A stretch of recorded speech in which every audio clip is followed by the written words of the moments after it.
טל עבר אצלנו השתלת שיער מלפני שנתיים, והיום הוא בא לביקורת. אתם בטח מופתעים, כי זה לא נראה שהוא עבר השתלת שיער בגלל התוצאה הטבעית, אבל זה השיער שלו לפני הפרוצדורה. אז בואו נשמע ישירות מטל איך הוא התרשם מהעבודה ומהתהליך. מי שלא באמת שאל אותי, אף אחד לא ידע שעשיתי השתלה.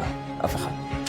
אף אחד לא היה לי מושג. עשיתם לי עבודה פצץ, פגז באמת. תהליך, לא הרגשתי כלום. אני אומר לך, ישנתי, כאילו ישנתי בבית על המיטה. וששאלנו את טל איך הוא התרשם מהיחס שלנו לאורך התהליך, הוא ריגש אותנו עם התשובה שלו. אנחנו שנתיים אחרי ואני עדיין איתכם בקשר רציף כמו משפחה. מההתחלה ועד עכשיו שנתיים שאנחנו מדברים, עדיין שואלים מה שלומך, איך אתה מרגיש, תשתמש בזה, בוא לפה לביקורת, בוא נראה אותך, אם אתה רוצה לתקן משהו, בוא נתקן.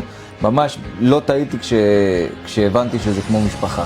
זה מראה לי גם זה שעכשיו אני יושב פה, זה מראה לי שאתה לא עוד מספר ועוד טיקט פה להשתלה, אתה באמת נכנס פה לאיזשהו מעגל של משפחה שדואגים לך, שתצא מרוצה. סיפור ההצלחה של טל הוא רק דוגמה אחת מתוך